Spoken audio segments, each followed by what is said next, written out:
ayaw ng Diyos. Kay Pedrong kahoy, mali. Ayaw ng Diyos niyan. Bawal nga gumawa eh. 14. Sasabihin naman ng mga pare, ba teka si Moises, gumawa ng litrato ng kerubin. Niluhuran ba ni Moises? Ginawa yun at ipinagawa ng Diyos parang dekorasyon nung kabanantipan. Hindi nila niluluhuran yon, hindi nila nilalagyan ng kandila yon. Ano ka? At saka hindi sila nananalangin doon. Nananalangin sila sa Diyos, hindi doon. Para sabihin nun, teka muna. Mag-usap tayo strictly by the letters of the law. Sabi ng Diyos, huwag kang gagawa. Sabi sa mga lingkod niya, pinagawa si Moises. Si Moises yun, hindi ikaw, gago. Sabi, pati sasali mo sarili mo. Pinagawa si Moises. Ano ang pinagawa kay Moises? Dalawang larawan ng kerubin para yung pinakaibabaw ng kabanantipan. Ang ibig sabihin nun, inilalarawan ng Diyos kay Moises kung gaano kahalaga yung kabanantipan. Mayroong dalawang kerubin na parang kumbaga nagbabantay dun sa tipan, yung dalawang tapyas na bato. At yun, bawal hipuin. No? Huwag hipuin yun eh. Pag hipo, mamatay ka eh. Ito naman Katoliko ay gumawa ng litrato ni Maria, hipo ng hipo, halik ng halik.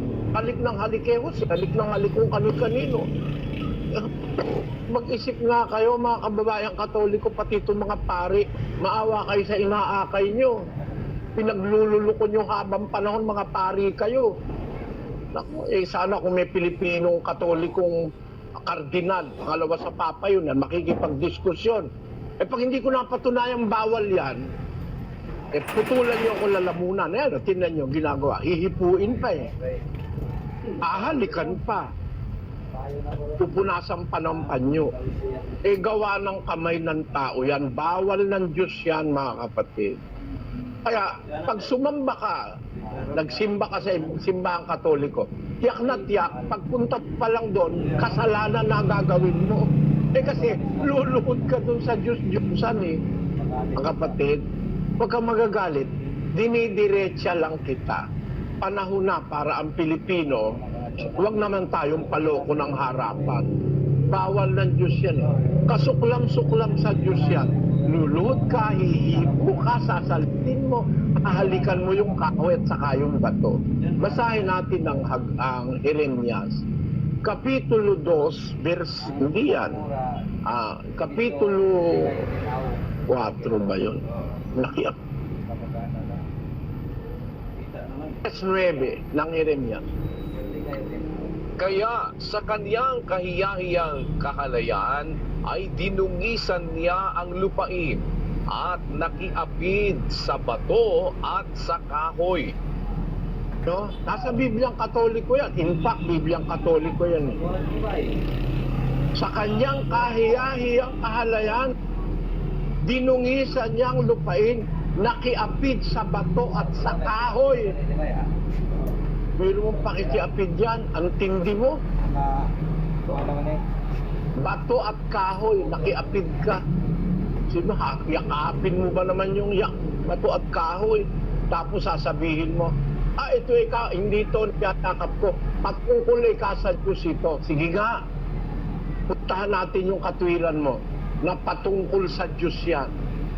Yung asawa mo, lalaki ka, yung asawa mo, babae, papayag kang iyakusin ng ibang lalaki tapos sabihin, huwag ka magseselo sa patungkol to sa'yo.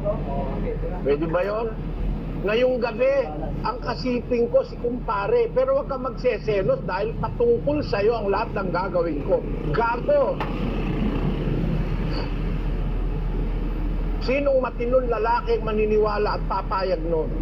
Alam nyo, ba't ko sinasabi yun, mga Katoliko? Basahin natin ang 5:9 ng Deuteronomio.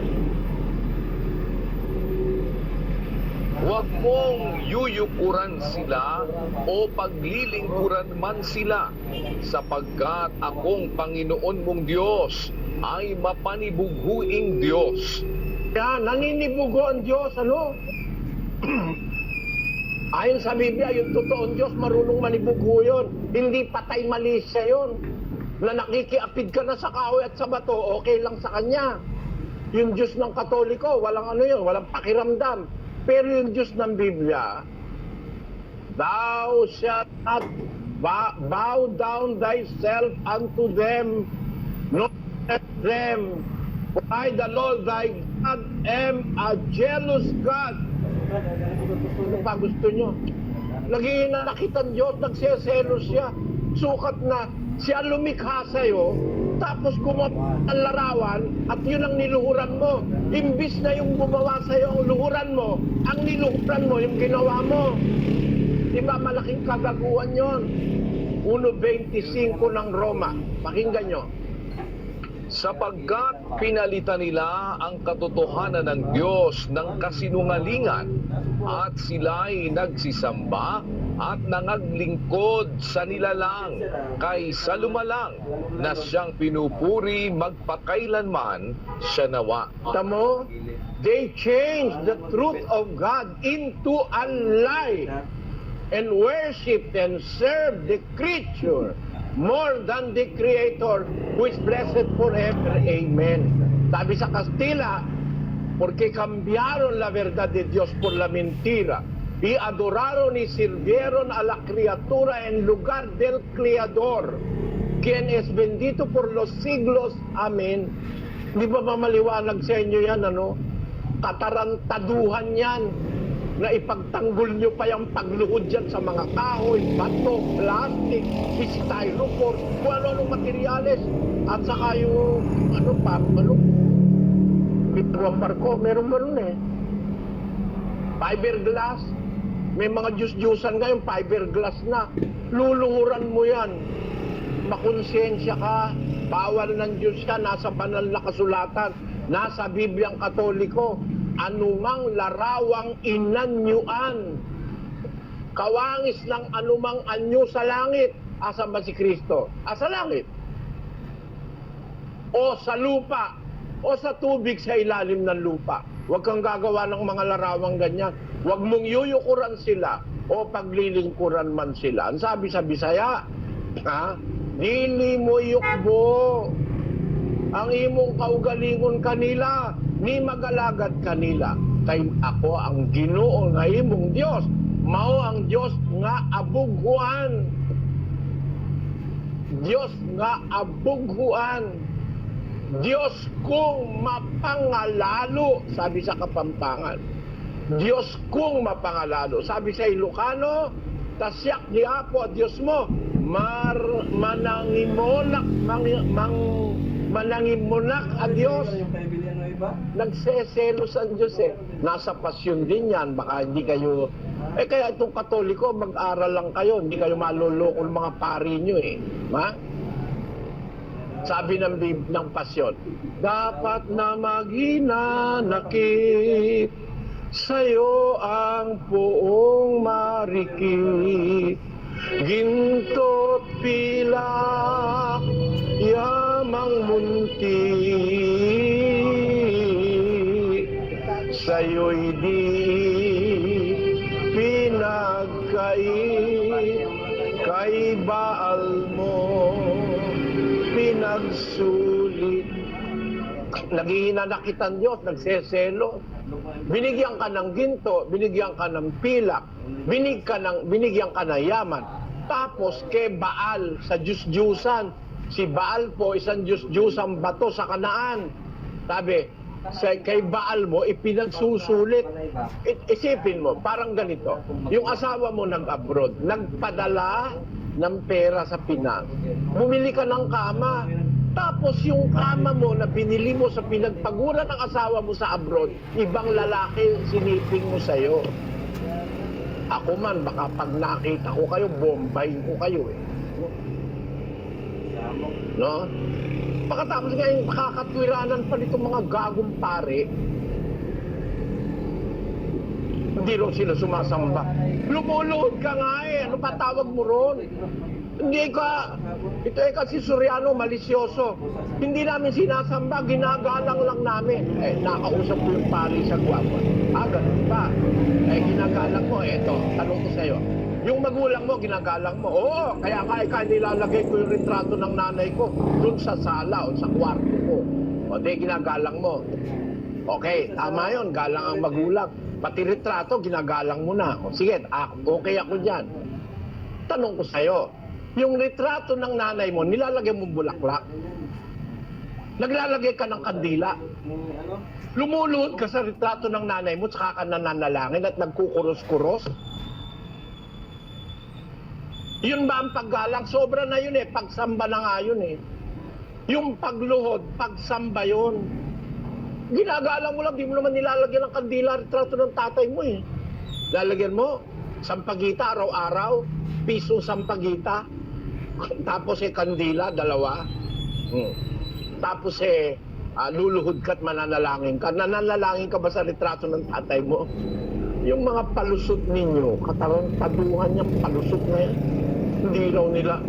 Tinmo lalapit ka lang dun sa kahoy na yun na nakalagay sa harap Maglalakad ka pa ng paluhod. Pati nanay ko nabiktima nitong mga ito Nung araw nanay ko diboto sa baklaran Kaya alam ko, pinapakita sa akin na nanay ko yung tuhod niya. May kalyo tuhod na nanay ko. Tuwing Miyerkules, naglalakad siya mula sa pagpasok dun sa patio ng simbahan Hindi pa sa loob, dun sa patio. Maglalakad na siya ng paluhod papunta sa altar. Ganon kamanang na Katoliko nanay ko. Pero para sabihin nyo sa akin, hindi pa yan act of worship. Worship nga yan Sinasamba nyo nga, bawal ng Diyos yan. Huwag mong yuyukuran. Yumukod ka pa lang, bawal Ang totoo, gumawa ka pa lang, bawal na nga Sasabihin mo, ba't kasi Moises? Pinagawa yon, hindi para sambahin. Ikaw, sinabihan ka ba, gumawa ka rin dahil gumawa si Moises Walang ganyan sa Biblia. Sabi sa 5:8 ng Deuteronomio, huwag kang gagawa para sa iyo ng larawang inanyuan. Gumawa, bawal nga Tapos, sa 9, huwag mong yuyukuran sila, huwag kang magpapatira pa, huwag kang luluhod. Thou shalt not bow down thyself unto them. Bawal po yan, mga kapatid. Kaya, kapatid na Ami, ang tanong niya, nagkakasala ba raw siya pagka tumigil siya sa pagsisimba sa Katoliko? It is for your betterment.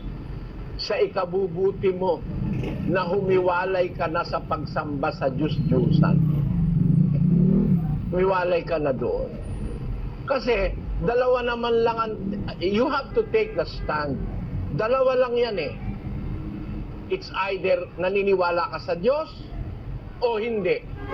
Pag naniniwala ka sa Diyos, hindi ka luluhod sa Diyos-Diyusan. Parang yung sinabi ni Presidente Bush. Dalawa lang naman ang ibig sabihin yan Kung naniniwala ka sa Diyos, di ka luluhod sa mga ginawa ng kamay. Pag lumuhod ka sa ginawa ng kamay, hindi ka naniniwala sa Diyos. Pakinggan nyo si General.